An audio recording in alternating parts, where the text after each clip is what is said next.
Mic'd up. Welcome, everybody. Don the T Florida's mic'd up. I am John Reger, PJ broadcaster, and your host of this segment called Wild Bill's Golf Weather, coming to you from the Sea Dog Brewing Company, St. Augustine studio.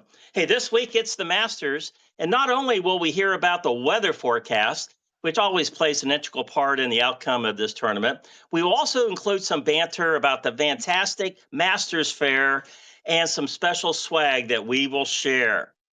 Welcome to our On the Tee Florida Mic'd Up Weather Report, duplicated by not other people, only by Wild Bill Stereau. Welcome, Bill. Woohoo! How are we doing there, Coach? Well, give it to us. What's going to happen up there? What's going to happen in Augusta on the weather? Because we know it does. Every year something wild happens, and this is perfect for Wild Bill Stereau to tell us about what wild happenings are going to happen at the weather at this year's Masters. Absolutely is Master Weeks, John. And when in Augusta, we got to dress appropriately. Got my hats on, got my swag on. So this week's Wild Bill Golf Weather Report is coming to you live from the Masters, remotely. Once again, when in Augusta, we're going to wear our swag. The Masters historically is held in April, except for COVID year in which the tournament was held in November due to the pandemic. Historically, the Masters weather has been very unpredictable, ranging from freezing cold to scorching heat, with over 50% of the past tournaments experiencing rain. The coldest Masters ever, just for history, was in 2007 with an average temperature of 48 degrees. Ooh, that was chilly. While in 2011 was the warmest average temperature of 86 degrees. The wettest Masters to date was in 1936 when they dropped 3.23 inches of rain in Augusta over the 4 days. Interestingly, though, only 5 Master tournaments has had to finish on Monday due to bad inclement weather. This year, however, the weather is looking pretty good there, John. Looks like they're going to have to water all those azaleas and all those other fancy special flowers and trees to keep them looking good as they do. On Thursday, the first tournament round day, it appears there's going to be a chilly start of temps in the 40s at the honorary starter ceremony, which usually starts around 7:30 in the morning. The first tournament round will continue with a partly sunny skies as the chilly temperatures move up slowly to the 70s, with skies advancing to more sun as the day moves on. The second day tournament round, or as I like to call it, cutting day, just putting that out there, you guys, in case somebody wants to use that term, skies will start out nice and sunny with temps in the high 40s to 50s, with a high in the mid 70s as some of the clouds start to move in the afternoon. On moving day, Saturday, will bring us more sunshine and not a cloud in the sky. Temperatures will also be moving up to start the morning with temps in the mid 50s and advancing up to the 80s as Augusta heats up, as well as the competition as the players will try to position themselves for Championship Sunday, which will also bring us a beautiful sunny Sunday with morning temps starting in the low 60s and advancing up to the 80s as we get closer to the 2026 Masters champion. All week long, precipitation chances or rain are near zero, and all of which looks to be a beautiful week for both the players and the patrons. Remember, we can't say spectators. It's patrons or the gallery for this year's Masters tournament. There you go, John. That's Wild Bill's Golf Weather Report coming to you from Augusta remotely. Well, Bill, you made a couple mentions in your golf weather report from the Masters, and one of the things is about the azaleas. And a few years back, I had the privilege and opportunity to be the general manager and director of instruction down at Adena as we opened the club up down in Ocala. And our golf course superintendent was the number 2 superintendent at Augusta National, who That's pretty moved nice. down to Ocala. His family was from Ocala, and he maintained Adena like Augusta National, and I learned so much. But one of the things I learned that he was telling me that they want those azaleas to bloom just right, and sometimes based on the weather, they actually have to throw ice in the beds to make sure that it just keeps it just at the right temperature to be able to keep those azaleas hitting the peak bloom at the Masters. So just that attention to detail is really something.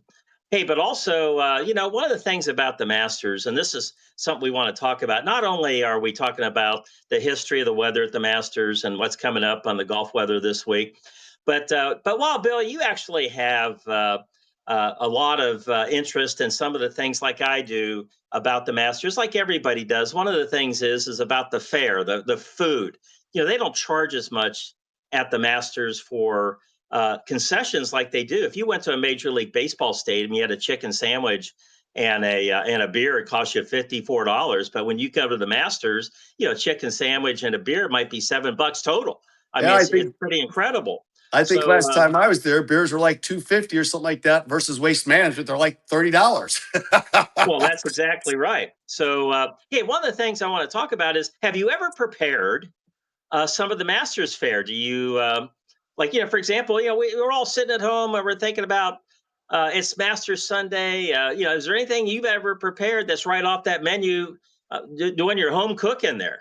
I have tried to make the pimento cheese sandwich, okay, and I don't know if it was as good, but as far as I'm concerned, it was close, so that was good enough. Well, I want to have a mention about pimento cheese. I just so happen to have loaded up Ooh, look at with that. the palmetto Yeah, pimento cheese. look at And you know that. what I did? I just decided I couldn't wait. I couldn't wait till Sunday. I'm going to have a bite of my pimento And I'm cheese going to toast sandwich to right that. here. Right Look here. at Here we that. go. Oh, man. I can And almost I'm going to taste wash it on it the down screen, John. with the beverage. I won't tell you what it is, in my Master's cup And our that I water got at bottles. Augusta. So, but one of the things is about, let me swig this down. That's a mouthful there, John.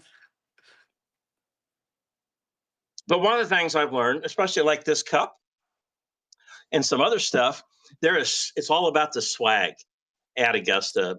And you can only buy things in the golf shop and bring them home. Now, there are some piraters out there that go and they buy some stuff, and the Masters really frowns on that.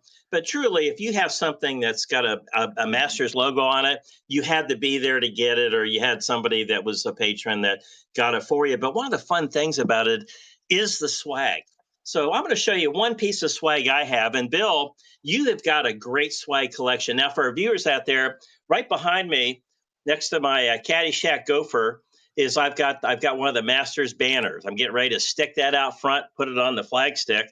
Another thing I ended up with is when I went to the Masters the first time, not the first time, this is like the third time, but you can take your ticket and you can put it into a frame if you want to, stick it on Yep. the wall, and even you can come home with a flag, like a Masters flag. So there's all kinds of fun swag that people have. You get a golf ball. In fact, 7 kids. Now we got grandkids on the way. We have to give them one of these Masters mini golf clubs here, junior's first golf club and stuff like that. But Bill, your Masters swag collection is really pretty cool. I'd like to hear about some of that stuff. Well, the first year I went to the Masters was in 2002, and I ended up getting a hat there.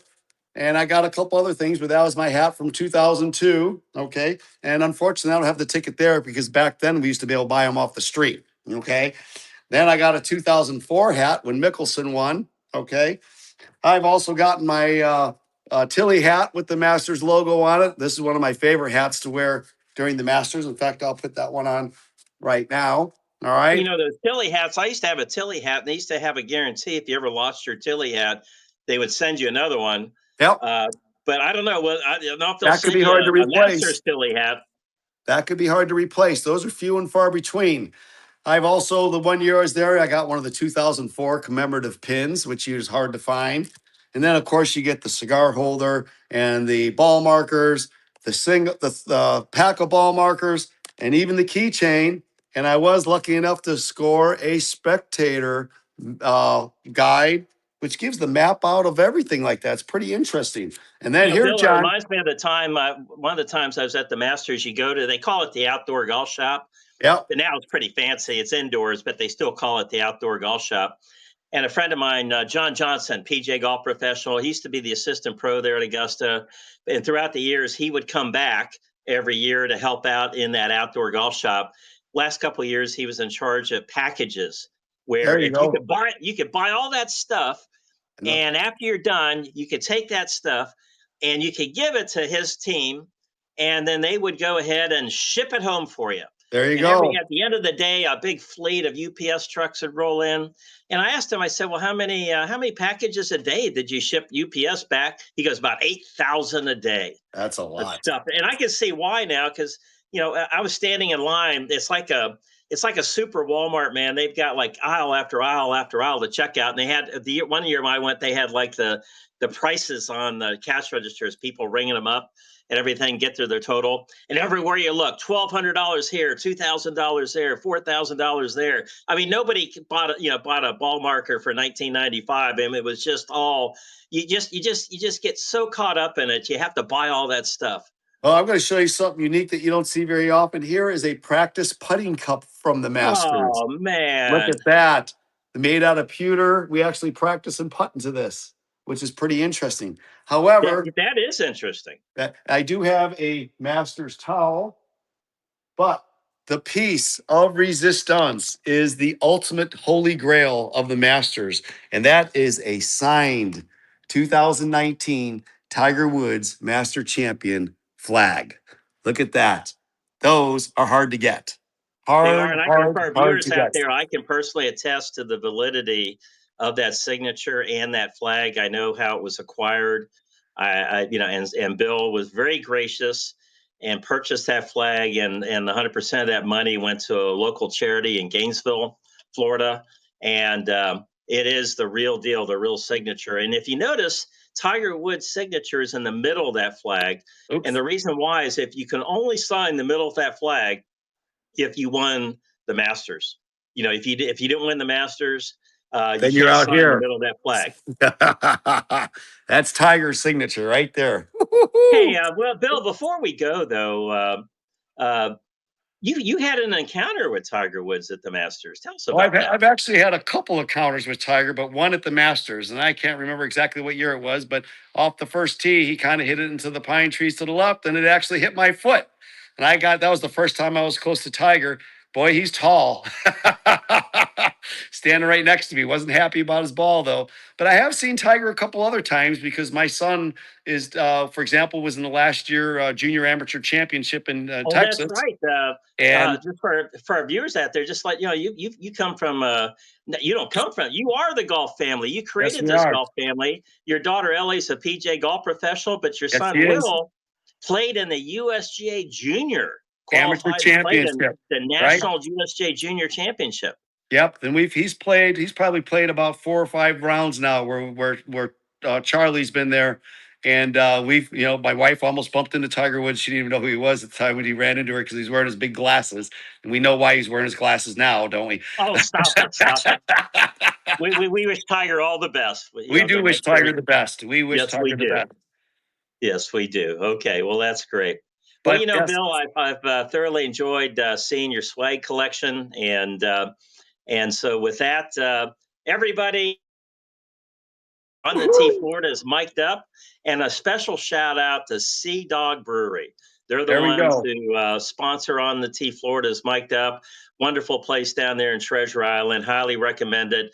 An owner named Charlie Breakiron, and then the big owner Fred Forsley, who has a brewery called Shipyard Brewery, which is a big national brewery. Hey, won an award for like one of the best IPAs in England, which is Oh, really the Americans are just going overseas and taking over the beer industry. So with can't that, wait to try that. absolutely. So with that, you've been listening to On the T Florida's Mic'd Up.